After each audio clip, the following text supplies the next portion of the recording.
அன்பார்ந்த மாணவர்களே, மீண்டும் ஒரு குறுகுள்ள நிகழ்ச்சியில் உங்களை சந்திப்பதில் பெருமகிழ்ச்சி அடைகின்றேன். இன்று நாம் மீட்டல் என்ற ஒரு பகுதி பார்க்கின்றோம். அதாவது உங்களுடைய 2020ஆம் ஆண்டிற்கான பரீட்சையை நோக்காக கொண்டு இவ்வினாக்கள் பார்க்கப்படுகின்றது. இதில் நீங்கள் மிக முக்கியமான ஒரு விடயம் கவனிக்கப்பட வேண்டும். இந்த தொடர்ச்சியாக இந்த நிகழ்வு நடைபெற்று கொண்டிருப்பதால் நீங்கள் இந்த நிகழ்வை தொடர்ந்து பார்ப்பதற்கு சேனல் NIE தொடர்ந்து அவதானித்த வண்ணம் இருக்க வேண்டும். அதிலே அந்த உங்களுடைய யூடியூப்பிலே தொடர்ச்சியாக இந்த விடயங்கள் சார்ந்து வருகின்றது என்பதை கவனத்தில் கொள்க. இதிலே புது விடயங்கள் சேர்த்த ஒரு வினாக்களை இப்பொழுது ஆராய்வதற்காக நாம் இருக்கின்றோம். இதிலே ஒரு கட்டுரை வினா தொகுதியாகத்தான் இதிலே நாங்கள் நடைமுறைப்படுத்த இருக்கின்றோம் என்பதை கவனத்தில் கொள்க. இப்பொழுது நாம் இந்த வினா ஒழுங்கிலே முதலாவது வினா ஒரு பொறியியல் பாடத்திட்டத்தை சார்ந்த ஒரு வினா, ஒரு இலகுவான வினாவாகவும் ஒரு எதிர்பார்க்கக்கூடிய விடயத்தை சார்ந்தும் இருக்கின்ற ஒரு வினாவை நாங்கள் பார்ப்போம். ஆரம்பத்திலே உங்களுடைய புவியீர் பார்முடுகள் G உங்களுக்கு தெரியும் 10 நியூட்டன் கிலோகிராம் -1. இதிலே பகுதி B கட்டுரை வினாக்கள் என்று தரப்பட்டிருக்கிறது. அதிலே குறிப்பாக அமைப்பாக்கப்பட்ட கட்டுரை வினாக்களே உங்களுக்கு வழங்கப்படும். ஒரு கடைசி வினாவை அடைவதற்காக படிப்படியாக முன்னேறி செல்லுகின்ற ஒரு வடிவத்திலேயே இந்த வினா தொகுதி அமைகின்றது. இப்பொழுது முதலாவது விடயத்தை வருவோம். ஒரு பெரியோர் கட்டுரை வினாக்களிலே முதலாவது, இரண்டாவது, மூன்றாவது பகுதிகளாக கேட்கப்பட்டு இறுதியாக அந்த வினா ஆராயப்படும். இப்பொழுது நாங்கள் அந்த வினாவினுடைய எங்களுடைய வடிவத்துக்கு வருகின்றோம். பாருங்கள், பெர்னூயின் தத்துவத்தை கூறுக என்று கேட்டிருக்கு. இந்த பெர்னூயின் தத்துவத்தை கூறிக்க 3 நிபந்தனைகள் கவனத்தில் கொள்ளப்பட வேண்டும். ஒன்று, பாகலியற்ற பாயி என்றதை நாங்கள் கவனத்தில் கொள்ளுவோம். பாகலியற்ற அந்த பாயி என்ற ஒரு விடயத்துக்கு நாங்கள் வரும்பொழுது எவ்வாறு அந்த விடயத்தை நாங்கள் பொழுது பார்ப்போம். பாகலை அற்றது என்ற ஒரு விஷயம் இருக்கின்றது. அதை நீங்கள் கவனம், இந்த பாகலை உடைய ஒரு பாய் என்ற ஒரு விடயம் இருக்கின்றது உங்களுக்கு. பாகலையற்றதுன்றது ஒரு மிக முக்கியமான விடயம். அதாவது பாகலை விசை, அதாவது ஈருகை விசை என்று சொல்லுவார். அதாவது தடை விசை என்று சொல்லப்படுகின்ற பெருமானம் இல்லாத பாய்கள் பாகலையற்ற பாய்கள். அடுத்தது நெருக்கத்தகவற்றதுமான பாய்கள். நெருக்கத்தகவற்றதுமான பாய்கள் என்பது உங்களுக்கு தெரியும், அமுக்க மாற்றத்தின் போதும் அடர்த்தி மாற்றம் நிகழாத பாய்கள். இவ்வாறான பாய்களை நாங்கள் நெருக்கத்தகவற்ற பாய்கள். பாருங்கள், அந்த நீர்நிலையில் சம்பந்தப்பட்ட ஒரு விடயம். அதாவது நாங்கள் நெருக்குகின்ற போது அமுக்கம் மாறும், ஆனால் அடர்த்தியில மாற்றம் இல்லை. இவ்வாறான அமைப்பு நெருக்கத்தகவற்ற பாய். அப்போ முதலாவது நிபந்தனை இருக்கின்றது, இரண்டாவது நிபந்தனை இருக்கின்றது, மூன்றாவது உறுதிப்பாய்ச்சலில் பாயும் பொழுது. இந்த உறுதிப்பாய்ச்சல் என்ற ஒரு விடயத்தை நாங்கள் பின்னுக்கு கவனிப்போம். 3 நிபந்தனைகள் உங்களிடம் உள்ளடக்கப்பட்டிருக்கின்றது. அப்படியான ஒரு சந்தர்ப்பத்திலே அருவிக்கோட்டில் உள்ள எந்த ஒரு புள்ளியிலும், இங்கே பாருங்கள், மிக முக்கியமான ஒரு விடயம் தரப்பட்டிருக்கிறது. கன அலகு கனவளவிற்கான அமுக்க சக்தி என்பது இப்பொழுது புது விடயம். இதிலே மீண்டும் ஞாபகப்படுத்துகின்றேன், கன அலகு கனளவுக்கான அமுக்க சக்தி என்பது புதியதொரு விடயம் என்பதை கவனத்தில் கொள்ளுக.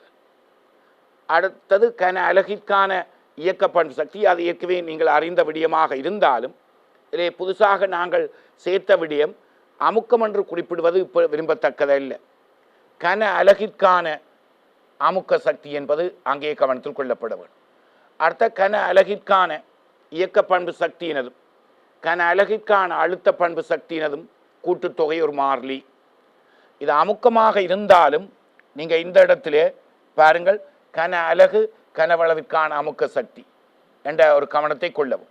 அடுத்த கன அலகு கனளவுக்கான இயக்க பண்பு சக்தி, அடுத்தது கன அலகு கனளவுக்கான அழுத்த பண்பு சக்தி ஒரு மாறிலி என்று போட வேண்டும்.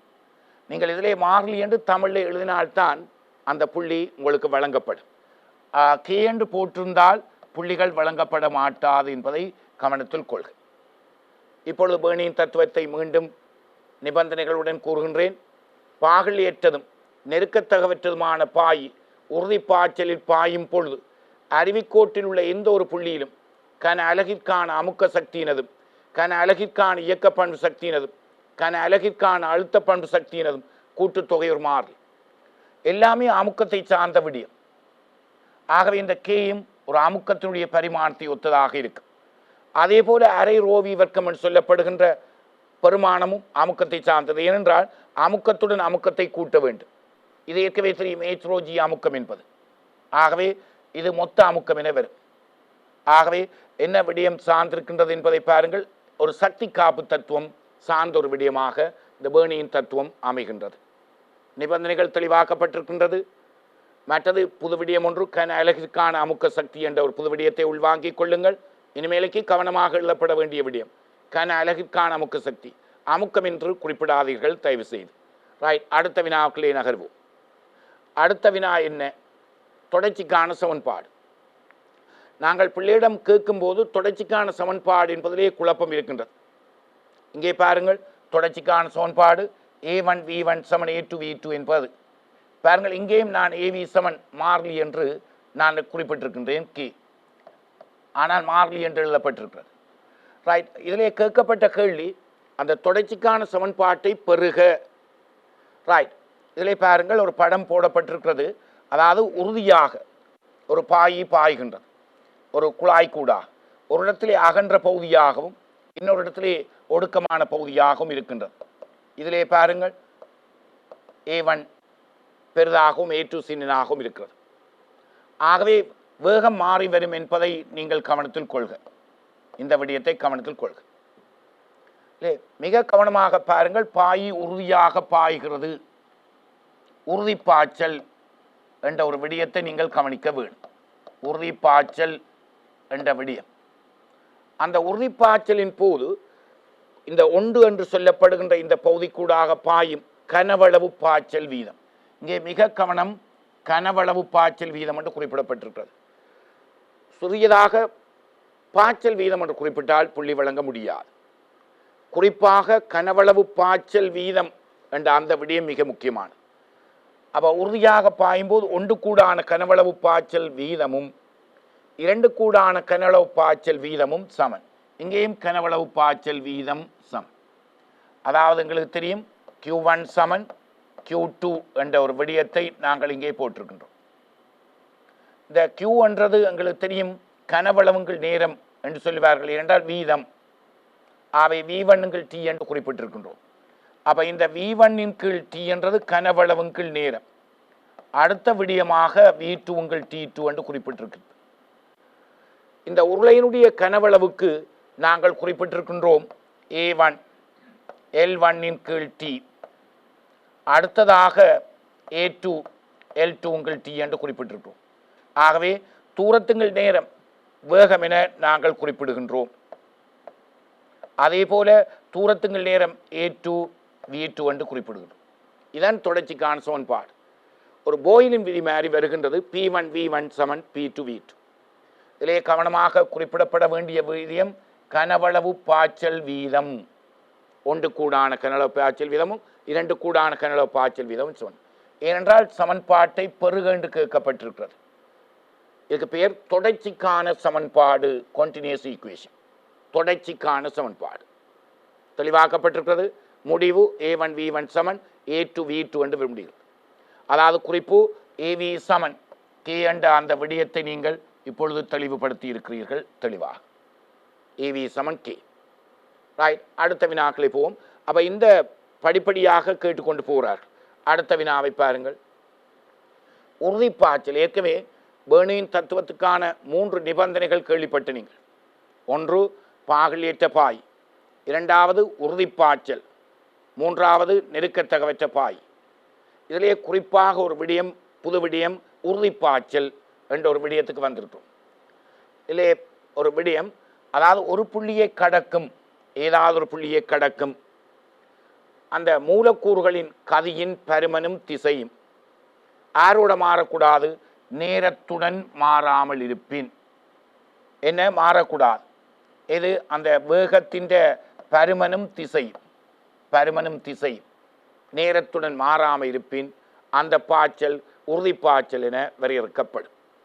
இப்பொழுது நாங்கள் கதைக்கக்கூடிய ஒரு விடயமாக நாங்கள் கருதினால், இந்த இடத்திலே நாங்கள் குறிப்பிட்டால் தொடர்ந்து வார எல்லா மூலக்கூறுகளினுடைய வேகத்தின் பருமனும் திசையும் நேரத்துடன் மாறாமல் இருக்க வேண்டும். இந்த இடத்திலே நாங்கள் கருதும் பொழுது இதிலே உள்ள வேகத்தின் பருமனும் அது வேறு வேகம், ஆனால் அதில் எல்லாரும் தொடர்ந்து வார எல்லா மூலக்கூறுகளும் இந்த இடத்தை கடக்கும் பொழுது பருமனும் திசையும், அதாவது V2 என்ற பருமன் அதே திசையை கொண்டிருக்க வேண்டும். அதே போல ஒன்றென்ற இடத்திலும் V1 பருமன் திசை இரண்டையும் கொண்டிருக்க வேண்டும், மாறாமல். இதனுடன் நேரத்துடன் மாறாமல் இருப்பின் அப்பாய்ச்சல் உறுதிப்பாய்ச்சல். பாருங்கள், ஒரு புது விடயம் ஒன்று சேர்க்கப்பட்டிருக்கிறது. உறுதிப்பாய்ச்சல் என்றது அதாவது பருமன் திசை யாருடைய வேகத்தினுடைய எண்ணத்துடன் மாறாமல் இருக்க வேண்டும், நேரத்துடன் மாறாமல் இருக்கு. ரைட், அடுத்த வினாக்களே போவோம். இவ்வாறு படிப்படியாக கேட்கப்பட்டு அடுத்த வினா பாருங்கள். இதில் ஒரு பெரிய நீர்த்தாங்கி, இந்த நீர்த்தாங்கியின் ஏச் ஆழத்தில் ஒரு துளையிடப்பட்டிருக்கிறது. இங்கே இருக்கு, இதனுடைய ஆழம் ஏச். இந்த ஏச் ஆழத்திலே துளையிடப்பட்டிருக்கு. 1, 2, 3 ஆகியவற்றை இணைத்து பாருங்கள் அருவிக்கோடு. அந்த அருவிக்கோட்டிலே பேர்னியின் தத்துவத்தை உபயோகித்து V= வர்க்கமூலம் 2GH என காட்ட சொல்லியிருக்கு. இதிலே அந்த அருவிக்கோடு இவ்வாறு அமைந்திருக்கு. இந்த அருவிக்கோட்டை நாங்கள் இணைத்து இங்கே வரைந்திருக்கின்றோம். ஒரே அருவிக்கோட்டுக்குத்தான் நாங்கள் பேர்னோயின் தத்துவத்தை பாவிக்க முடியும். பாருங்கள், இங்கே பாய்ந்து போகிறது. இந்த வேகம்தான் எங்களுக்கு கேட்கப்பட்டிருக்கிறது. அப்போ நாங்கள் இந்த இடத்திலே கவனத்திலே கொள்ளுவோம். இந்த படத்தை இங்கே போட்டிருக்கின்றேன், பின்னுக்கும் வரும். ஆகவே நாங்கள் பேர்னோயின் தத்துவத்தை இங்கே பாவித்திருக்கின்றோம். ரைட், இதான் அவை 1 என்று குறிப்பிட்டிருக்கிறார். இதில் தான் அவை 2 என்று குறிப்பிட்டிருக்கிறார். இதான் அவை 3 என்று குறிப்பிடப்பட்டிருக்கிற புள்ளி. அப்போ இதிலே இந்த உயரம்தான் எங்களுக்கு ஏச். இதை நாங்கள் பூச்சிய அழுத்த மட்டம் என்று குறிப்பிடுகின்றோம். ஒரே அருவிக்கோட்டுக்கு நாங்கள் பேர்னோயின் தத்துவத்தை பாவித்திருக்கின்றோம். இதில் ஆரம்ப வேகம் அதாவது 0 என்று எடுக்க போகின்றோம். ஒரு பெரிய அகலமான ஒரு பாத்திரத்தை சார்ந்த ஒரு விடயம், அதாவது பெரிய ஒரு நீர்த்தாங்கியாக அமைந்திருக்கக்கூடிய ஒரு விடயம், ஒரு நீர்த்தேக்கம். அதாவது அதில் ஏற்படுகின்ற இறக்கம் எங்களுக்கு கண்ணுக்கு புலப்படாது. அது மாதக்கணக்கிலேயோ வருடக்கணக்கிலேயோ தான் அந்த இறக்கம் மெதுவாக போய்கொண்டிருக்கக்கூடியது. ஆகவே இதில் உள்ள ஆரம்ப வேகம் 0 இருக்கின்றது. இந்த ஆரம்ப வேகம் 0 என்றதை வச்சுக்கொண்டு இதில் வெளியேறுகின்ற வேகத்தை பார்ப்போம். இது வளிமண்டலத்துக்கு திறந்திருக்கிறது, ஆகவே π. இங்கேயும் வளிமண்டலத்துக்கு திறந்திருக்கிறது π. ஆகவே பேர்னியின் தத்துவத்தை 1க்கு 3க்கு நாங்கள் பாவிக்கிறதுக்கு இருக்கின்றோம். அவ பாவிக்கும் பொழுது இங்கே ஒரு விடயத்தை நாங்கள் கவனிப்போம். P அரை ρV வர்க்கம் ρGH. பாருங்கள், மார்லி என்று குறிப்பிடுகின்றேன், கவனத்தில் கொள்க. மார்லி என்று குறிப்பிட்டிருப்பேன். அப்போ 2 புள்ளிக்கு பாவிப்போம், 1க்கும் 2க்கும் பாவிப்போம். அதாவது பேர்னியின் தத்துவம் ஒரு அருவிக்கோட்டுக்கு மட்டுமே செல்லுபடியாகும் என்ற அந்த விடயத்துக்கூடாக நாங்கள் பொழுதும் இங்கே போடப்பட்டிருக்கு. பாருங்கள், P அதாவது முதலாவது புள்ளிக்கு π வளிமண்டலத்துக்கு திறந்திருக்கிறார்கள். ஆரம்ப வேகம் 0, அரை ρV வர்க்கம், அதுக்கு 0. இந்த உயரம் அதாவது இங்கே குறிப்பிடப்படுற உயரம் ஏச். ஏண்டா இதுதான் பூச்சிய அழுத்த மட்டம். ஆகவே எங்களை பொறுத்த மட்டிலே எங்களுடைய விடயத்துக்கு நாங்கள் போகும் பொழுது அடுத்தது π. எங்கே 2வது புள்ளி வளிமண்டலத்துக்கு திறந்திருக்கிறார். அப்போ இந்த இடத்திலும் π தான் இருக்கு. உயரம் வராது, வேகம் இருக்கு. ஆகவே இந்த பையும் அந்த பையும் நிப்பாட்டப்படுகிறது. ஆகவே ρGH அரை ρV வர்க்கம் என அமைகின்றது. ஆகவே V வர்க்கம் 2GH, V= வர்க்கமூலம் 2GH என அமைகிறது. தெளிவாக பார்க்கப்பட்டிருக்கின்றது இந்த விளக்கம். அதாவது 2 புள்ளிகளுக்கு நாங்கள் பேர்னியின் தத்துவத்தை பாவித்திருக்கிறோம். அதனூடாக இதுக்கு பேர், ஒரு சிறப்பான பேர் எங்களுக்கு இருக்கின்றது. அதாவது தொரிசெல்லி தேற்றம் என்று சொல்லுவார்கள். தொரி செல்லியின் தேற்றம் என்று சொல்லக்கூடிய அளவுக்கு பின்னுக்கு பாடத்திட்டத்திலே இருக்கின்ற ஒரு விடயமாக இருக்கும். தேற்றம் என்று சொல்லுவார், தொரிசெல்லி தேற்றம் என்று சொல்லுவார். இது உங்களுக்கு தெரியும், அடிக்கடி ஃபைனல் பேப்பர்களே நமக்கு கேட்கப்பட்ட வினாக்கள் என்பதை கவனத்தில் கொள்ளவும். இதிலே பார்த்திருக்கிற வேகம் ராய் அருவிக்கோடு என்ற அந்த விடயத்தை நாங்கள் பார்த்திருக்கின்றோம். இதுக்குரிய விடை வர்க்கமூலம். இதிலே அழுத்த பண் சக்தி மட்டம் 0 என்று நாங்கள் எடுத்திருக்கின்றோம். அவை இது சார்பாகத்தான் எங்களுடைய உயரம் வருகின்றது. அடுத்த வினாக்களே நுழைவோம்.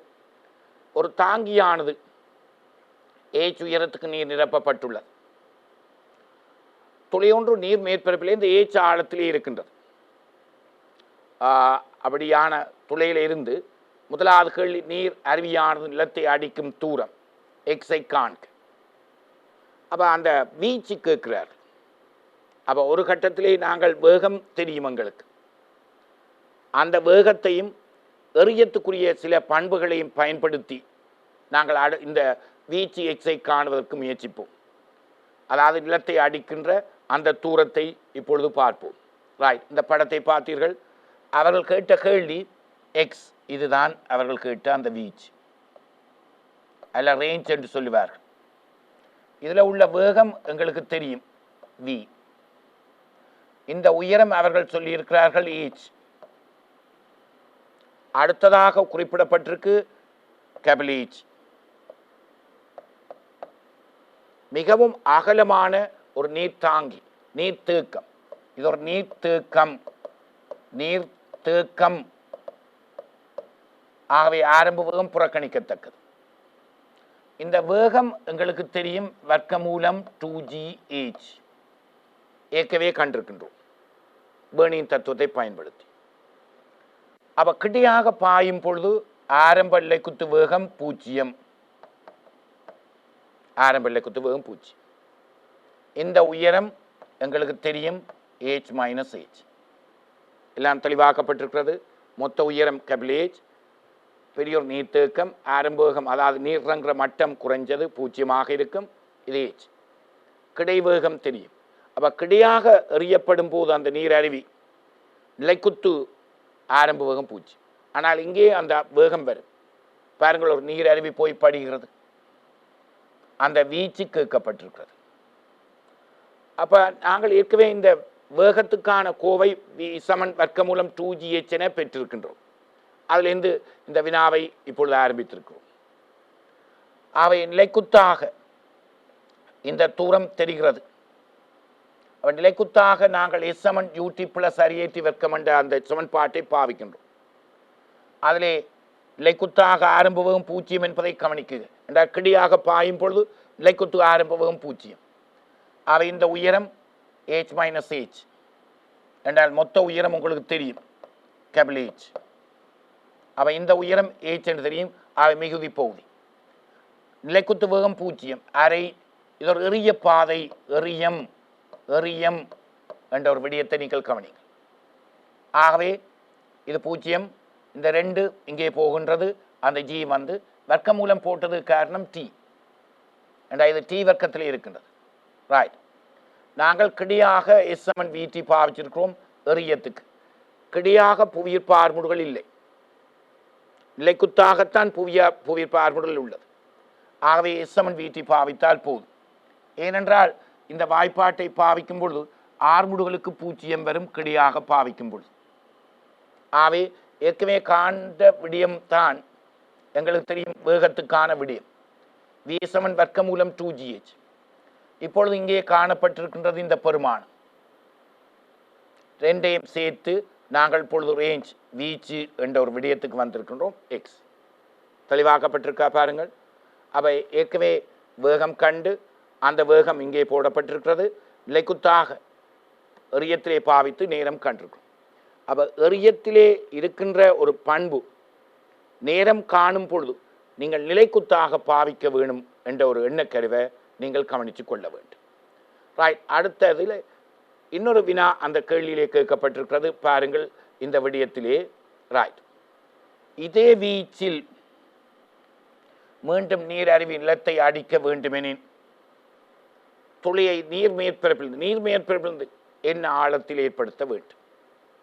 மீண்டும் கேள்வி, இதே வீச்சு மீண்டும் ஒரு நீர் அருவி நிலத்தை அடிக்க வேண்டுமெனில் அது துளியை நீர் மேற்பரப்பிலிருந்து என்ன ஆழத்தில் ஏற்படுத்த வேண்டும்? அப்போ நாங்கள் இது நான் இப்போதைக்கு இதுக்குரிய ஒரு பெருமானத்தை நாங்கள் h' என்று வச்சு கூட இந்த வினாவை அணுகலாம். இந்த இடத்தின் அமைப்பிலே நான் ஒரு ஆன்சரை சொல்ல போகின்றேன். மேலிருந்து ஏச் ஆழத்தில் அடிக்கிற அதே கிடைவீச்சு அதாவது இந்த நீர்மட்டத்தின் அடிப்பகுதியிலிருந்து ஏச் ஆழத்தில் இருக்கும் போதும் அதே வீச்சை கொண்டிருக்கு. ஏச் ஆழத்தில், அதாவது இப்போ நிலத்திலே இருந்து ஏச் ஆழத்திலே, அதாவது ஏச் உயரத்திலே இருக்கும்போது அதே வீச்சை கொண்டிருக்கு. அப்போ வினா எவ்வாறு கேட்கப்பட்டிருக்கு என்று கேட்டால், நீரின் மேற்பரப்பிலிருந்து எவ்வளவு ஆழத்தில் என்ற ஒரு வினாவுக்கு கேட்கப்பட்டபடியால் நாங்கள் கொடுப்போம். நீர் மேற்பரப்பிலிருந்து அந்த துவாரம் என்னவாக இருக்க போது ஏச்சிலேருந்து கழித்து என்னவாக கொடுப்போம், இந்த உயரம் இதுக்குள்ளே இந்த இடத்திலே கொடுக்க போகிற பெருமானம் H மைனஸ் சிம்பிள் H என்று கொடுப்போம். அடுத்த துளை இருக்கிறது. ஆனால் நடுப்பகுதியில் இருக்கும்போது அந்த துவாரம், அதாவது H/2 இருக்கும்போது அதனுடைய வீச்சு உயர்வாக இருக்கு. அந்த வீச்சம் உயர்வாக இருக்க போன்றது நடுவில் இருக்கும்போது. அதற்குரிய பெருமானம், நடுப்பெருமானம் என்றது எங்களுக்கு தெரியும் H/2 என்பதை கவனத்தில் கொள்க. ஆகவே இந்த வினாவுக்கான ஒரு விடையை இப்பொழுது தெளிவுபடுத்திக் கொள்வோம். இங்கே பாருங்கள், மேற்பரப்பிலிருந்து H மைனஸ் H ஆழத்தில் இருத்தல் வேண்டும். அதாவது அடிப்பரப்பிலிருந்து H உயரத்தில் அந்த துவாரம் இருத்தல் வேண்டும். இப்போ இந்த விடயத்தை நாங்கள் ஒரு சிறப்பாக அணுகும் பொழுது, அதாவது வீச்சு எக்ஸ் என்று வைப்போம், உங்களுடைய தூரத்தோடு எவ்வாறு மாறுகின்றது என்ற வரைவு இப்பொழுது கீறப்பட்டு கொண்டிருக்கிறது. அந்த H/2 இருக்கும்போது எங்களுக்கு தெரியும் என்னவாக இருக்கின்றது, உயர்வாக இருக்கு. பாருங்கள், மற்றொரு சந்தர்ப்பத்திலே பாருங்கள், ஒரே வீச்சு இது மேற்பரப்பிலிருந்து ஏச்ச ஆழமாக இருக்கும் பொழுது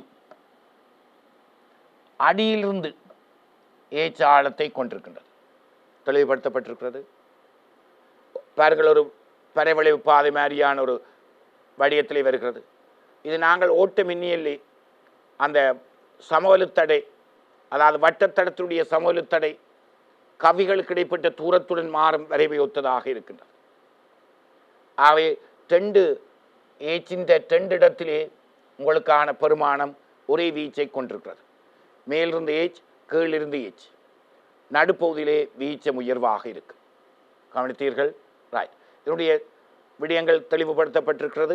இப்பொழுது சுமார் அறிமுகம் மட்டுமே இதற்காக கொடுக்கப்பட்டு கொண்டிருக்கிறது. இறுக்கமான வினாக்களை தொடர்ந்து நாங்கள் அடுத்தடுத்த விடயங்களிலே பார்க்க இருக்கின்றோம். அடுத்த வினாக்களே வரப்போகின்றோம். அதனுடைய ஒரு தொடர்ச்சியாக இந்த பூத்தோட்டங்களுக்கு நீசம் விசிறுகின்ற பூவாளி, அந்த பூவாளின்ற அந்த குறுக்கு வெட்டு பரப்பு 2 மில்லிமீட்டர் வர்க்கம், அதிலே 150 சிறிய துளைகளை கொண்டிருக்கிறது. இந்த நீர் 3.03 மீட்டர் கனம் பெர் செகண்ட். அப்போ இது யாருடைய அலகு? அதாவது Q என்று சொல்லுவார்கள். கனவளவின் கீழ் நேரம் என்ற ஒரு விடயம் வருகின்றது. அப்போ இதனுடைய அலகை பாருங்கள், மீட்டர் கனம் பெர் செகண்ட். அதுதான் உங்களுக்கு தரப்பட்டிருக்கிறது 3×10⁻³ மீட்டர் கனம் பெர் செகண்ட் என்ற அந்த விடயத்தை கவனிங்கள். இதுதான் இந்த குழாய்க்குள்ளே போகின்ற நீரினுடைய கனவளவு பாய்ச்சல் வீதம். அந்த நீர் வீதத்திலே வழங்கப்படும். ஒவ்வொரு துளைக்கூடாக நீரின் வேகம் யாது என்று கேட்கப்பட்டிருக்கிறது. பிள்ளைகள், இந்த இடத்திலே நீங்கள் கவனிக்க வேணும். இலங்கை பரீட்சை திணைக்கள வினாக்களிலே ஒரு பெரு நாடி சிறு நாடிகளாக, சிட் நாடிகளாக பிரிக்கின்ற வினாக்கள் இருக்கின்றது. அதை நாங்கள் வேறொரு வடிவத்துக்களே, எதிர்பார்க்கின்ற ஒரு வடிவத்துக்களே மாற்றி இருக்கின்றோம். அதுக்கான விளக்கத்தை இப்பொழுது பார்ப்போம். வினா என்ன? ஒவ்வொரு துளைக்கூடான நீரின் பாய்ச்சல் வேகத்தினுடைய பெருமானம், வேகம் என்ற அந்த பெருமானத்தை காணும். இந்த சிறிய துளைகள் 150 என்ற அந்த விடயத்தை பாருங்கள். ஒவ்வொரு சிறிய குறுக்கு வெட்டு பரப்பும் 2 மில்லிமீட்டர் வர்க்கம். அப்போ நாங்கள் இதிலே பயன்படுத்த போகிற ஒரு விடயம் Q = AV. இதை சுருக்கும் பொழுது AV வரும். A என்றது குறுக்கு வெட்டு பரப்பு, V என்றது வேகமாக இருக்கு. இந்த கபிலேக்கு நான் போட போகின்ற ஒரு விடயம் 150 சிமோலி என்ற ஒரு விடயத்தை போட்டிருக்கின்றேன். சிமோலி என்றது எங்களுக்கு 2 மில்லிமீட்டர் வர்க்கத்தை குறிக்கின்றது என்பதை கவனத்தில் கொள்க. 2 மில்லிமீட்டர் வர்க்கம். இது 150 துளைகளை கொண்டிருக்கின்றது. ஆகவே பெருநாடி சிறு நாடிகளாக பிரிக்கின்ற ஒரு வினாவுக்கொத்த வடிவம் என்பதை கவனத்தில் கொள்ளுங்கள். இப்பொழுது இதுக்கான செய்முறை விளக்கத்தை பார்ப்போம். அங்கே படம் போடப்பட்டிருக்கிறது. இதிலே பாருங்கள், நீரினுடைய பாய்ச்சல் வீதம் இதுக்குள்ளே கொடுக்கப்படுகிறது. ஒரு கோஸ் பைப்பு கூடாக வழங்கப்படுகின்றது. அதுதான் கியூ 3×10⁻³ மீட்டர் கனம் பெர் செகண்ட். ஒவ்வொரு துவாரத்தினுடைய பரப்பும் 2 மில்லிமீட்டர் வர்க்கம் 150 துளைகளை கொண்டிருக்கின்றது. நான் பாவிக்கின்ற சமன்பாடு கியூ சமன் ஏவி. இந்த கியூ சமன் எவ்வாறு வந்தது? கனவளவின் கீழ் நேரம். கனவளவின் கீழ் நேரம். இந்த கனவளவுக்கு எவ்வாறு கொடுப்பீர்கள்? குறுக்குவெட்டு பரப்பு தர நீளம் கீழ் நேரம். இந்த தூரத்துக்கு நேரம் என்னதுக்கு சமன் பிள்ளைகள்? வேகத்துக்கு சமன் என்ற அந்த விடயத்தையும் நீங்கள் கவனத்தில் கொள்ளுங்கள். அந்த விடயம் தெளிவு. அதான் கியூ சமன் ஏவி என போடப்பட்டிருப்பதை நீங்கள் கவனத்தில் கொள்க. ரைட். இந்த கேபிலேக்கு சிமோலேலே 150 என்ன என்று கொடுத்துருக்கேன். அப்போ ஏ வந்து எங்களுக்கு தெரியுது 150 சிமோலே என்று கொடுத்திருக்கிறேன். என் என்பது 150 குறிக்கின்றது. ஆகவே கனவளவு பாய்ச்சல் வீதம் 3×10⁻³ 150 துவாரங்கள். இதில் அலகு மாற்றம் செய்யப்பட்டிருக்கிறது. ஏனென்றால் 2 மில்லிமீட்டர் வர்க்கம். 2 மில்லிமீட்டர் வர்க்கத்தை நாங்கள் மாற்றம் செய்யும் போது 2×10⁶ மீட்டர் வர்க்கம் என்ற இசை அலகுக்கு மாற்றி இருக்கின்றோம். அதுதான் இதிலே போடப்பட்டிருக்கு. ஆகவே இந்த விடயத்தையும் தெளிவாக கவனித்து இப்பொழுது ஒவ்வொரு துவாரத்துக்கூடாகும் பாயும் கனவளவு வீதம் தரப்பட்டிருக்கு. அதாவது வேகம் தரப்பட்டிருக்கின்றது. அது 10 மீட்டர் பெர் செகண்டாக இருக்கிறது. இனிமேலுக்கு சில வினாக்களை அணுகலாம். இந்த கியூவை தராமல் இதனுடைய குறுக்குவெட்டு பரப்பு கேபிலே 2.4 மீட்டர் பெர் செகண்ட் வர்க்கம் அந்த மீட்டர் வர்க்கம் என்ற அந்த விடயத்தையும் வேகத்தையும் தந்து மீட்டர் பெர் செகண்ட் என்ற வேகத்தையும் தந்து அந்த தொடர்ச்சிக்கான சமன்பாட்டு கூடாக கூட வேகத்தை கேட்கலாம். ஆனால் இந்த இடத்துல கியூவுக்கு பதிலாக குறுக்குவெட்டு பரப்பு 2.4 மீட்டர் வர்க்கம், அடுத்தது வேகம் 15 என்று தரப்பட்டும் நாங்கள் தொடர்ச்சிக்கான சமன்பாட்டை பயன்படுத்தி இந்த வினாவை அணுகக்கூடியதாக இருக்கிறது. வெவ்வேறு வடிவங்களே போடப்பட்டிருக்கிறது. ஆனால் இதிலே பாய்ச்சல் வீதம் கியூ கொடுக்கப்பட்டிருக்கு என்பதை கவனத்தில் கொள்ளுங்கள். இப்பொழுது ஒரு பெரிய ஒரு வினா சிறு சிறு பகுதிகளாக உடைக்கப்பட்டு உங்களுடைய எளிமையான விளக்கத்துக்காக தரப்பட்டிருக்கிறது. இதை நீங்கள் சேர்த்து பல வினாக்களை செய்து பார்ப்பது கூடாக அந்த இடத்தை அடையக்கூடியதாக இருக்கு. இப்பொழுது 2ஆம் வினாக்கு வருகின்றோம்.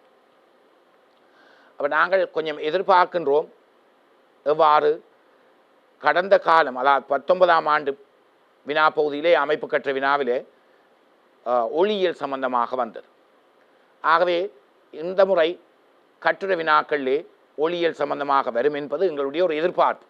அது கட்டாய நிபந்தனைகளை சார்ந்தது அல்ல, நாங்கள் எதிர்பார்க்கின்றோம். அது எந்த பகுதியாக இருக்கும் என்று சொல்ல தெரியாட்டியும் ஒரு ஒளியியல் சார்ந்து, அது ஆப்டிக்ஸ் ஒளியியல் சார்ந்த ஒரு விடயம் என்பதில் ஒரு உறுதித்தன்மை இருக்கின்றது. அதை நாங்கள் பொழுது அணுகுவோம். பாருங்கள், அவதிக்கோணம் முழுவிட்டறிப்பு என்னும் பதங்களை விளக்கு. அப்போ நாங்கள் ஒரு முக்கியமான ஒரு செய்திக்கு வருகின்றோம். இந்த இடத்திலே ஒளியால் அடர்ந்த ஊடகம், ஒளியால் அடர்ந்தது. இந்த ஒளியால் அடர்ந்தது என்ற ஒரு விடயத்தை நாங்கள் கவனிக்க தனிமுறிவை சுற்றி உயர்வான ஊடகம், தனிமுறிவை சுற்றி உயர்வான ஊடகம் ஒளியால் அடர்ந்த ஊடகம்.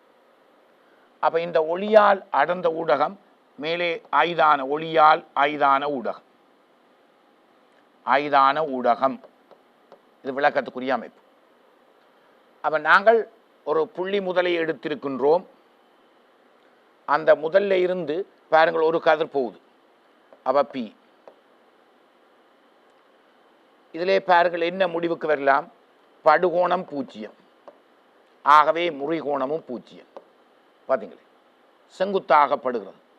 எத்தனை ஊடகம் இருந்தாலும் செங்குத்தாகப்பட்டால் அது நிச்சயமாக நேரே தான் போகும். அடுத்த இந்த விடயத்தை நான் வேறொரு இடத்திலே கவனிக்க செய்யுமாறு கேட்டுக்கொள்கிறேன். பாருங்கள், இந்த அரியத்தை எடுப்போம். அவதிக்கோண முறையினால் அரிய பதார்த்தத்தின் முறிவை சுற்றி துணிகிற ஒரு விடயத்தையும் இதுக்குள்ளே போத்துகின்றேன். இந்த ஏபிசி என்று சொல்லப்படுகின்ற இந்த முகத்தோடு ஒட்டிக்கொண்டு நான் ஒரு ஊசி பீயை ஊன்றுகின்றேன். ஏனென்றால் அதில் ஏற்படுகின்ற ஒளி முறிவை தடுப்பதற்கு. பாருங்கள், ஒரு கதிர் நேரே செங்குத்தாக போகின்றது. ஒரே ஒரு ஊசி எடுத்ததால் ஏற்பட்ட லாபம் என்ன? பல கதிர்களை பெறப்போகின்றோம். அடுத்த கதிரை பாருங்கள்.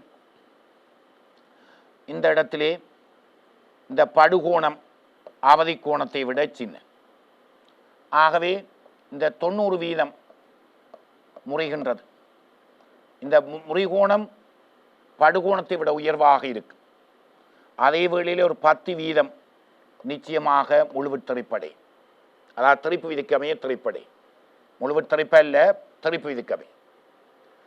பாருங்கள், ஒரு ஊசி என்றபடியில் பல கதிர்களை எடுத்திருக்கின்றேன். ஆரோ அம்புக்குறி கவனம். இனி அடுத்த கதிரை எடுக்கின்றேன். இந்த கோணம் படிப்படியாக கூடுகிறது, அதாவது படுகோணம் படிப்படியாக கூட இந்த விலகல் கோணமும் கூடி ஒரு கட்டத்திலே, அந்த முறிகோணமும் கூடி ஒரு கட்டத்திலே இந்த முறிகோணம் 90 பாகை ஆகின்றது. ஏனென்றால் இந்த படுகோணம் அதிகரித்திருக்கிறது. அதே நேரத்தில் ஒரு 10% படுகோணம் சமன் திரிகோணம் என்ற விதிக்கு அமைய பட்டு திரிக்கும். இதிலே படுகோணம் அவதி கோணத்துக்கு சமம். இந்த ஒளிக்கதிரை நீங்கள் பார்த்துட்டு அதே போலதான் இங்கேயும் நாங்கள் கவனிக்கும் பொழுது இந்த இடத்திலே பாருங்கள், படுகோணம் அவதி கோணத்தை விட சின்ன என்றபடியில் முறியும். இது 90% இருக்கும் பொழுது இதிலே படுகோணம் திரிகோணம் என்ற விதிக்கமைய திரிப்பதால் பாருங்க, இது மங்கள் ஏண்டா 10%. இந்த மங்களான பிம்பம் வர்றதுக்கான காரணம் என்ன விடயம் என்று கேட்டால் மங்கள், அதாவது அந்த 10% விடயம். இதிலே பாருங்க, அடுத்த கதிரை ரைட் இன்னொரு கதிர் கருகின்றேன். மட்டுமட்டாக மருவி செல்லுகின்ற ஒரு கட்டமாக இருக்கின்றது. இந்த இடம்தான் உங்களுக்கு மங்கள் முடிஞ்சு பிரகாசம் ஆரம்பிக்கிற கட்டம். ஏனென்றால் இது 10%, 100% இதுக்கு அண்மையில் வரப்போகின்றது. இதுதான் உங்களுடைய அவதி கோண அமைப்பாக இருக்கிறது. அப்போ மங்கள் அடுத்த கட்டமாக இஞ்சால பிரகாசம் பெறப்போகின்றது. இந்த பிரகாசம் வருவதற்கான காரணம் இது அந்த 10% தானே திரைப்படைந்தது, 100% இப்பொழுது படுகோணம் சமன் திரிகோணம் என்ற விதிக்கமைய திரிக்கின்றது. அப்போ இதிலே அவதி கோணத்தை விட கூடிய ஒரு கோணம் இந்த இடம். அவை 100% எங்களுக்கு தெரிச்சு வருகின்றது. இங்கேயும் பாருங்கள், அந்த விடயத்தை நாங்கள் கொடுக்கின்றோம். 100% தெரிக்கின்றது. ஆகவே இதில் உள்ள படுகோணம் அவதி கோணத்தை விட பெரிதாக இருக்கு. இது 100% திரிப்பை கொண்டதாக இருக்கு. ரைட், இது சுமார் உங்களுக்குரிய ஒரு விளக்கத்தை தந்திருக்கு. அப்போ இதிலே உள்ள ஒரு நிபந்தனை, ஒரு புள்ளி பொருள் எடுத்தபடியால் பல கதிர்களை பெற்றிருக்கின்றோம், ஒரு நிபந்தனை. ரெண்டாவது பாருங்கள், இதிலே படுகோணம் 0, முறிகோணம் 0. இதிலே படுகோணம் அவதி கோணத்தை விட சின்னன்ற காடி 90% முறியுது, 10% திரைப்படைகிறது. அதான் அந்த மங்களுக்கான காரணம். அடுத்த விடயம் மருவி செல்கிறது. அப்போ முறிகோணம் 90 பாகை ஆக உள்ள போதுள்ள அந்த கோணம்தான் அவதி கோணமாக இருக்கு. இதிலே அவதி கோணத்தை விட இந்த படுகோணம் உயர்வாக இருக்கிறபடியால் உங்களுக்கு முழுவித்தறிப்படையுது. அது முழுவித்தறிப்படையும் பொழுது 100% என்ன நடக்கின்றது, திரைப்படையக்கூடியதாக இருக்கின்றது. இப்பொழுது கேள்வி, இந்த இடத்தை பற்றி கதைக்க போகின்றேன். அவதி கோணம் என்ற ஒரு விடயத்துக்கு வரப்போகின்றேன்.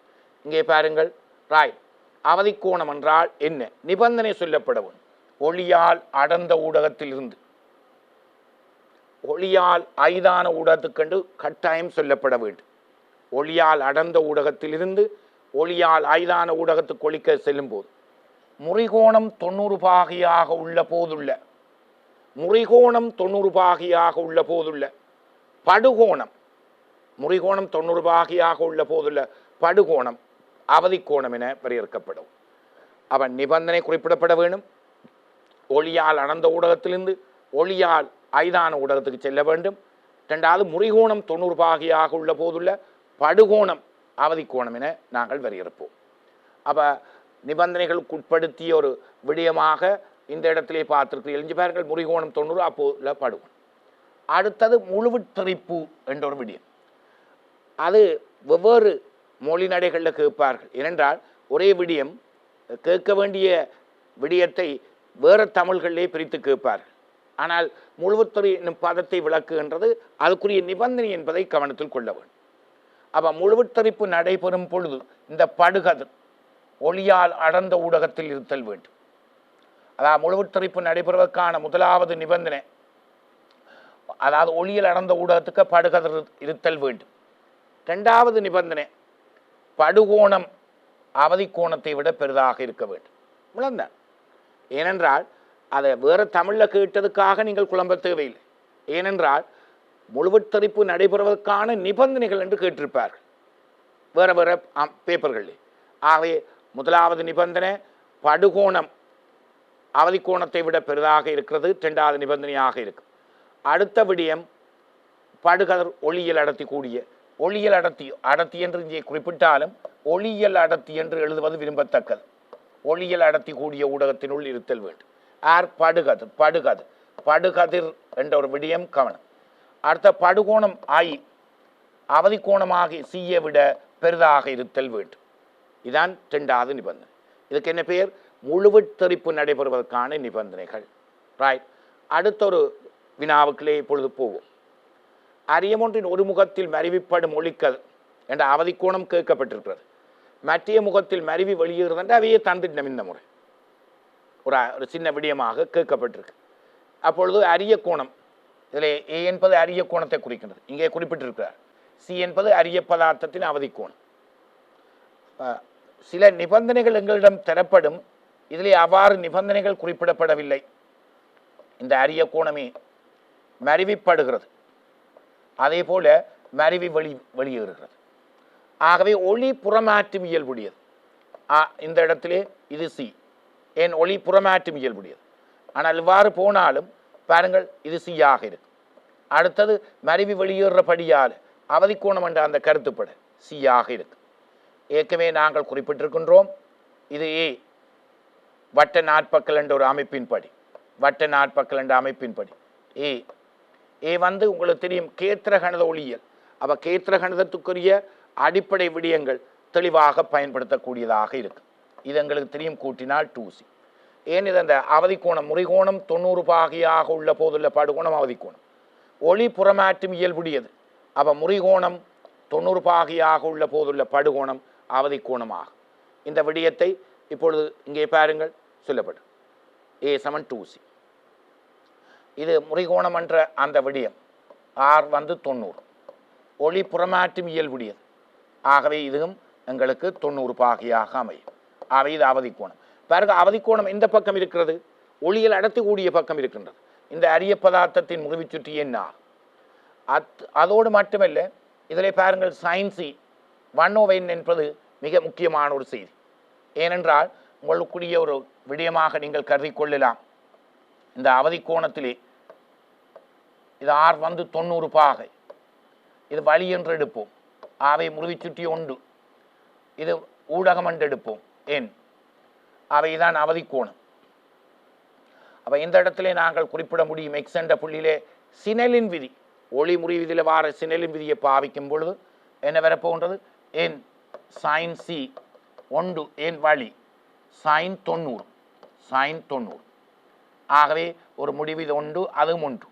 ஆகவே sin C 1/n என்று கிடைக்கின்றது. அதைத்தான் இங்கே குறிப்பிட்டிருக்கின்றோம். பின்னுக்கு தேவையான ஒரு விடயமாக இருக்கிறது. அவதி கோணம் வலிக்கும், இது நேரடியாகவே நீங்கள் அதை பயன்படுத்தக்கூடியதாக இருக்கிறது. இது sin C = 1/n. இது இந்த விடயம் பின்னுக்கு இருக்கிற வினாவுக்கும் தேவை என்பதை கவனத்தில் கொள்ளுங்கள், நிறுவப்பட்டிருக்கின்றது. அடுத்த வினாவை பார்ப்போம். ஒரு சமபக்க முக்கோண அரியம் ABCயினூடாக செல்லுகின்ற ஒரு ஒளிக்கதிர், அதிலே அந்த QR என்று சொல்லப்படுகின்ற இந்த முகத்திலே BCயிலே அவதி கோணத்திலே படுகிறது. அதை கவனித்துக் கொள்ளும். அந்த செய்தி, ஒளிக்கதிரில் ஏற்பட்ட மொத்த விலகல் 108 பாகை அரிய பதார்த்தத்தின் முறிவு சுற்றி. இது கொஞ்சம் கடுமையாக இருக்கக்கூடிய ஒரு வினா. இல்லை பாருங்கள், நாங்கள் ஏற்கனவே இந்த அரியத்தின் ஊசி P அரிய முகத்தோடு தான் நாங்கள் ஒட்டி கொள்ளக்கூடியவாறு அவதி கோண முறையால் அரிய பதார்த்தத்தின் முறிவு சுற்றி துணியேக்க வைத்திருக்கின்றோம். அதாவது இந்த இடத்திலே வச்சிருக்கின்றோம். ஏனென்றால் இந்த ஏபியில் ஏற்படக்கூடிய ஒளி முறிவை தடுப்பதற்கு, தான் ஊசி P அருகே குத்தி இருக்கின்றோம். ஆனால் ஒரு பிரச்சனை என்னென்னு கேட்டால் இந்த ஊசி இப்பொழுது எங்கே வைக்கப்பட்டிருக்கு பாருங்கள், அந்த முகத்திலேருந்து தூர வைக்கப்பட்டிருக்கிறது. அப்போ இதுலேருந்து பல கதிர் போனாலும் ஒரே ஒரு கதிர் தான் அவதி கோணத்தில் முறிவடை. அதாவது அவதி கோணத்துக்குரிய கதிர் ஒன்றாத்தான் இருக்க முடியும். அந்த கதிர் மட்டும்தான் இங்கே படத்திலே தரப்பட்டிருக்கிறது பாருங்கள். அப்போ ஒரு முக்கியமான செய்தி, அருகே குற்றப்பட்டபடியால் ஒளி முறிவை தடுக்கலாம், ஆனால் தூர குற்றப்பட்டிருக்கிறபடியால் ஒளி முறிவை தடுக்க முடியாது என்ற ஒரு பரீட்சை திணைக்கள வினாவை நீங்கள் சிந்தித்து கொள்ள வேண்டும். ரைட். இந்த ஒளிக்கதிரில் மொத்த விலகல் 108 பாகை என்று தரப்பட்டிருக்கிறது. அந்த 108 பாகையை வச்சு கொண்டு முறிவு சுட்டிக்கான விளக்கத்துக்கு வருவோம். இங்கே பார்ப்போம் பொழுது. ரைட். சமபக்க முக்கோணம். அப்போ சமபக்க முக்கோணம் என்ற காரணத்தால் ஒவ்வொரு கோணமும் 60 பாகை 60 பாகை. அப்போ உங்களுடைய ஒரு வினா இருக்கின்றது, அதாவது திருசியமானியை உபயோகித்து அரியமொன்றின் அரிய கோணம் அளக்கேக்க நீங்கள் என்ன விடயத்தை கவனத்தில் கொள்ள வேண்டுமென்றா சமபக்க முக்கோண அரியன் தான் அங்கே பயன்படுத்துவார். அப்போ அந்த சமபக்க அரியத்தை பயன்படுத்தும் பொழுது முக்கோணத்தின் 3 கோணங்களும் 60 பாகையாக இருக்கும். நீங்கள் கணித்து பெறுகின்ற பெருமானமும் என்னவாக இருக்கும், 60 பாகை கண்மையாக வர வேணும் என்ற ஒரு செய்தியையும் விளங்கிக் கொள்க. இப்பொழுது கேட்கப்பட்டது மொத்த விலகல். இதில் 3 விடயத்தை நீங்கள் கவனிக்கணும். இந்த இடத்திலே ஒரு முறிவு நடக்கின்றது, இதிலே ஒரு தெறிப்பு நடக்கின்றது. அதாவது இது முழுவித்தெறிப்பு, இது முழுவித்தெறிப்பு. அடுத்தது இங்கே ஒரு முறிவு நடக்கின்றது, இது சமச்சீர் தன்மை இருக்கின்றது. அப்போ படுகோணத்தை விட முறிகோணம் குறைவாக இருக்கும், ஏனென்றால் செவனை நோக்கி முறிஞ்சிருக்கும், அதால் ஏற்பட்ட விலகல். முதலாவது விலகலை பாருங்கள், D1 வலஞ்சுழி போக்கில். ரெண்டாவது விலகலை பாருங்கள், அவதி கோண அமைப்பை வச்சுக்கொண்டு பாருங்கள் மட்டுமட்டாக முழுவதும் திரைப்படை. அவை ஒரு கதிர் மட்டும்தான் அவதி கோணத்திலே திரைப்பு, வேறு கதிர்கள் வேறு வேறு கோணத்திலே திரைப்படை. இது அவதி கோணத்துக்குரிய கதிர் தான் இங்கே நாங்கள் கதைச்சிருக்கிறோம். ரைட். அதிலே இதிலே 182C மொத்த விலை. அதுவும் உங்களுக்கு தெரியும் ஒரே போக்கிலேயே இருக்கிறது, அதாவது வலஞ்சுழி போக்கிலேயே இருக்கிறது. இதிலும் பாருங்கள் சமச்சீர் தன்மை, இதில் இருக்கிற சமச்சீர் தன்மையை பாருங்கள், இது R, இது C, இது C. அவை கட்டாயம் இந்த அரிய கோணங்கள் எல்லாம் சம. அவை இது R, அவை வெளிப்படு கோணமும் I, வெளிப்படு கோணம் I. அவை இதில் ஏற்பட்ட விலகலை பாருங்கள், அதுவும் அதே போக்கிலேயே இருக்கிறது D3. அவை மொத்த விலகல் ஒரே போக்கிலேயே அமைந்திருக்கு என்பதை கவனத்தில் கொள்க. 3 விலகலுக்கு உரிய கோவை. அதோட இதில் ஒரு முக்கியமான விடயம் குறிப்பிட்டிருக்கிறேன் பாருங்கள், இந்த ஆறும் இந்த சியும் சேர்ந்து, சி என்பது அவதி கோணம், ஆர் என்பது முறிகோணம், ரெண்டும் சேர்ந்து அரிய கோணமாகிய ஏக்கு சமனாக இருக்கின்றது. அது எங்களுக்கு தேவையான ஒரு விடயம். மற்றது இந்த பதார்த்தத்தின் முறிவு சுற்றி தான் கேட்டிருக்கிறார்கள். ஆகவே சைன் சி 1/n, அதுலேருந்து பாருங்கள் பைதர்ஸின் தேற்றத்தை போடப்பட்டு கொசி கண்டிருக்கிறேன். அதாவது பைதர்ஸின் தேற்றத்தின் படி கொசினுடைய பெருமானம் தெளிவுபடுத்தப்பட்டிருக்கிறது. எல்லா ஆயத்தங்களையும் பார்த்திருக்கிறீர்கள், இதிலே விலகலுக்குரிய அமைப்புகள் பார்த்திருக்கிறீர்கள். இதிலே ஒரு தெளிவுத்தன்மை இருக்கிறது, ஒரு சமச்சீர் தன்மை என்றபடியால் தான் இது ஆர் என்றால் இது ஆர், இது ஐ என்றால் இது ஐ. 3 விலகலும் ஒரே போக்கை சார்ந்தது. அப்போ நீங்கள் இந்த அரியத்தை விளங்கிக் கொள்ளே இது அவதி கோணம். ஆனால் ஒரு மழை துளியை எடுப்போம், மழை துளி. இது ஏற்கனவே பரீட்சை திணைக்கள வினாக்களே 2 முறை கேட்கப்பட்டிருக்கின்றது. இதிலே பாருங்கள் எவ்வாறு வரும், ஒரு கதிரை எடுக்கின்றேன், செவன் கோளம், அதாவது இது கோளப்பரப்பு என்பதால் வளைவு மையத்திலே இருந்து கீறப்பட்டிருக்கு, இதாய். இதிலே பாருங்கள் ஆர், இதிலே பாருங்கள் இது சம்பக்கம் கேத்திர கணத ஒளியல் ஆர். இது முழுவித்தரிப்பு அல்ல, இது முழுவித்தரிப்பு அல்ல, தெரிப்பு என்ற ஒரு விடயத்தை கவனிங்கள். ஏனென்றால் இங்கே பாருங்கள் அவதி கோணத்தை பற்றி, அதாவது முறிகோணம் சின்ன 90 பாகையில் பட்டால் தான் இது அவதி கோணமாக இருக்கு, இது ஐ 90 விட சிறியது. ஆகவே இதில் வார ஆர் அவதி கோணத்தை விட சிறியது, அவதி கோணத்தை விட சிறியது. அப்போ இதில் தெரிப்பு, அதாவது பகுதி தெரிப்பு என்ற ஒரு விடயத்தை கவனிங்கள். திருப்பி 7 கீறி இருக்கிறேன், சமச்சீர் தன்மை இங்கே பாருங்க ஆர், படுகோணம் 7 திரிகோணம், தெரிப்பு விதி திரைப்பு விதிக்காமே. ஆகவே இங்கே பாருங்கள் ஐ ஐ இதை நான் அரியத்துக்கு பூத்தி இருக்கேன். ஒரு கோள திரவ துளி என்ற ஒரு விஷயத்துக்கு வந்துட்டேன்.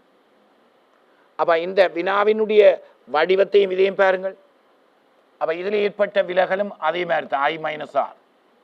இதில் ஏற்பட்ட விலகலை பாருங்கள் 180 செயல் 2R CL. அதே மாதிரி இதில் ஏற்பட்ட விலகலை பாருங்கள் ஐ மைனஸ் ஆர். அதே வடிவத்திலேயே இது வருகிறது. அது ஒரு கோள திரவ துளிக்கு செல்லப்பட்டிருக்கு. இது அரியத்திலே பூத்தி இருக்கு. இதில் கொஞ்சம் அணுகி செல்வது கடுமையாக இருக்கக்கூடும். அங்கே 108 பாக தந்திருக்கிறார்கள், இங்கே 108 பாக தந்திருக்கிறார்கள். விலகல் என்றால் என்ன? ஆரம்ப கதிருக்கும் இதை நீட்டி பார்க்கலாம், இறுதி கதிருக்கும் இடைப்பட்ட கோணம். நான் இதிலே பகுதியாக விலகலை கண்டிருக்கிறேன். இப்பொழுது அந்த மொத்த விலகலை கூட்டப் போகின்றேன். பாருங்கள், கூட்டப்பட்டிருக்கிறது. இது முதலாவது விலகல் D1. எல்லாம் வலஞ்சுழி போக்கிலேயே இருக்கிறது. இதிலே பாருங்கள் அவதி கோண முறை என்றபடியால் சி இதுவும் அதே ஒரே போக்கு, மற்றவரையும் பாருங்கள் ஒரே போக்கு. இது D2, இது D3. ஒவ்வொரு இடத்திலும் விலகலை கண்டு கூட்டியிருக்கிறேன். இதில் இந்த ஐயும் சேர்ந்து 2I 2R, இதில் இருக்கிற 2Cயை சேர்த்தினார் 180. அப்போ இதிலே பாருங்கள் 2 பொது எடுக்கப்பட்ட R+C. அப்போ R+C ஏற்கனவே ஒரு இடத்திலேயே குறிப்பிட்டிருக்கிறேன், கவனமாக பாருங்கள். R+C 60 பாகை. இங்கே இருக்கிறது R+C 60 பாகை. இந்த அரிய கோணம் கவனித்தீர்கள். அதை அங்கே கொண்டே பிரதியிட போகிறேன், கவனத்தில் கொள்க. ரைட், R+C 60 180 பாகை. ஆகவே இதிலே பாருங்கள், இந்த 60லே 120, இது 180. அப்போ 60 இதிலே மிகுதியாக இருந்ததை இங்கே கொண்டு வந்திருக்கின்றேன். அது சமன் 2I. ஆகவே I சமன் 24 பாகை. அப்போ இப்பொழுது எங்களுக்கு படுகோணத்தினுடைய பெருமானத்தை கண்டிருக்கிறேன். இந்த விடயம் தெளிவுபடுத்தப்பட்டிருக்கு. படுகோணம், அரியத்தின் படுகோணம் கண்டிருக்கிறேன். நோக்கம் என்ன, கேள்வி என்ன? முறிவிச்சுட்டி துணிதல். அப்போ இதில் பாருங்கள் 60 ஏற்கனவே அங்கே இருக்கிறதா? ஏன் முறிகோணம் தேவை? அதுவும் உங்களுக்கு ஞாபகத்துக்கு வருகிறது. முறிகோணம் தேவை தானே? ரைட். அப்போ நான் அரியத்தின் இந்த இடத்திலே ஒன்றெண்ட இடத்திலே, அதாவது Q என்ற புள்ளியிலே Qவிலே நான் பாவிக்க போகிற விடயம் என் சைனை என்னவாக இருக்க போது மார்லி என்ற ஒரு விடயத்தை பாவிக்க போகிறேன். இப்பொழுது I 24 பாகை என்று தெரியும். மொத்த விலகலை வச்சு கண்டிருக்கிறேன். இந்த ஆறுக்கான பெருமானம் சிக்கு தான் முறிவி சுற்றி வரும். இங்கே கொசி எல்லாம் இருக்கு, முறிவி சுற்றி வரும். அப்போ 6க்கு பதிலாக 60 செய்ய சி என்று போட போகின்றேன். ஆகவே இந்த சமன்பாட்டை இப்பொழுது நாங்கள் இந்த இடத்திலே கண்டிருக்கிறோம். R செய்ய சி அங்காலே பாருங்கள். ரைட், சிலன் விதிப்பாக சைன் 24 படுகோணம் 60 செய்ய சி யாருக்கு? முறிவிச்சுட்டி காணப்புறம். இதான் எங்களுக்கு தேவையான விடயம். முறிவிச்சுட்டி அறிய பதார்த்தம் எங்கே பாவிச்சு? நான் முதலாவது முறிவிடத்திலே பாவிக்கப்பட்ட ஒரு சமன்பாடு. அப்படியே தொடர்ந்து போவோம். இதிலே ஒரு பிரச்சனைக்குரிய விடயம் பயோ மாணவர்களுக்கு, அதாவது உயிரியல் மாணவர்களுக்கு ஒரு உதவி கொடுத்து தான் இந்த வினாவை தொடர்ந்து அணுக வேண்டிய ஒரு பொறுப்பு இருக்கிறது. அந்த விடயத்தை இப்பொழுது பார்ப்போம். இங்கே பாருங்கள், சாடை ஒரு ஹிண்ட் என்று சொல்லப்படுகின்ற ஒரு விடயம் இங்கே கொடுக்கப்பட்டிருக்கிறது. sin A - B, sin A cos B, cos A sin B. அதை எங்களுடைய தேவைக்கு மாற்றி இருக்கின்றோம். sin 60 செய்ய C, sin 60 cos C, cos 60 sin C. அப்போ ஏற்கனவே உங்களுக்கு தெரியும் எவ்வாறு கண்டிருக்கிறோம். C அதாவது எண்ணின் கீழ் இது ஒன்று. ஏன் sin C 1/n என்பது அடிக்கடி பாவிக்கின்றது. பைதர்ஸின் தீட்டப்படி என் வர்க்கம் செய்ய ஒன்று அவை போடப்பட்டு பிரதியிடப்பட்டிருக்கு. இப்படியே சுருக்கி கொண்டு போய் நாங்கள் sin 24க்கு பிரதியிட்டு இவற்றை சுருக்கும் பொழுது முறிவிச்சுட்டி எண் 1.52 என வரும். பொதுவாக கண்ணாடி அதாவது அரிய பதார்த்தத்தினுடைய முறிவிச்சுட்டி 1.52 என்பது உங்களுக்கு ஓரளவுக்கு தெரியும். அப்போ இந்த வினாவிலே நாங்கள் கண்ட விடயம், அதாவது அமைப்புற்ற வினாவிலே போன முறை ஒளியியல் சார்ந்து திருசியமானி சார்ந்து வந்தபடியாலே இந்த முறை கற்ற வினாக்களே அரியம் சம்பந்தப்பட்டோ அல்லது ஒளியியல் சம்பந்தப்பட்டோ வரக்கூடியது. அவதி கோணம், முழுவற்றிப்பு, மற்றது A = 2C என்ற ஒரு விடயத்தையும் கண்டு மொத்த விலகலை பயன்படுத்தி நாங்கள் இந்த வினாவை அணுகியிருக்கின்றோம். இதிலே அடுத்தது 5ஆம் வினா முடிந்து 6ஆம் வினா முடிந்து இப்பொழுது 7ஆம் வினாக்களே இப்பொழுது நாங்கள் நகரும். இதிலே நான் கொஞ்சம் ரெண்டையும் சேர்த்து போட்டிருக்கிறேன். அதாவது இதனுடைய பகுதி பியை அவர் தொப்பலர் விளைவு என்ற விடயம் ஒளி சார்ந்ததாக இருந்தாலும் ஒரு கட்டிட வினாக்கள் எதிர்பார்க்கிறபடியால் தொப்பலர் விளைவு என்பதால் கருதப்படுவது யாது என விளக்கு. அப்போ இந்த தொப்பலர் விளைவு என்ற ஒரு விடயத்துக்கு வரும்பொழுது பாருங்க 2 பேர் சம்பந்தப்படுவார்கள். ஒன்று அலை முதல் மற்றது அவதானி 2 பேர் சம்பந்தப்பட வேண்டும். அதே மிக முக்கியமான ஒரு விடயம் சார்பியக்கம் என்ற ஒரு கருத்து வர வேண்டும். யாருக்கும் இடையில அலை முதலுக்கும் அவதானிக்கும் இடையில் இருக்கிற சார்பியக்கம் காரணமாக அலைமுதலின் என்ன மாறப்போகுது? இந்த அலைமுதலின் மீடுரன் மாற்றமடையும் ஒரு தோற்றப்பாடு. சொந்த மீடுரன் F என்றால் அவதானிக்கு அது தெரியும் பொழுது வேறு ஒரு மீடுரனாக மாற்றமடையும். இதைத்தான் நாங்கள் தொப்பலர் விளைவு என்று வரையறுப்போம். அதில் பாருங்கள் என்ன முக்கியமானது 2 பேர் சம்பந்தப்படுகிறது. அலை முதல் அவதானி என்ன விடயம்? சார்பியக்கம் என்ற ஒரு விடயத்தை நீங்கள் கவனிங்க. சார்பியக்கம் என்ற விடயத்தை கவனிங்க. என்ன நடக்கிறது? அவருடைய சொந்த மீடுரன் மாற்றமடைகின்ற ஒரு தோற்றப்பாடு தொப்பலர் விளைவு என்று சொல்லுவோம். அவன் மீடுரனில் மாற்றம். அப்போ அநேகமான வினாக்களுக்கு மாற்றமடைகிற மீடுரனுக்குத்தான் நாங்கள் கோவை எடுக்க போவோம். இப்பொழுது அவருடைய ஒரு விடயத்துக்கு வரும். தொப்பலர் விளைவின் ஒரு பிரயோகத்தை தான் தரிச்சது. ஆனால் நாங்கள் இப்போ கவனிப்போம். இதில் முதலாவது விடயம் இந்த பிறக்க இருக்கும் குழந்தைகளின் இதய துடிப்பை அறியலாம். பிறக்க இருக்கும் குழந்தைகளின் இதய துடிப்பை அறியக்கூடியதாக இருக்கு.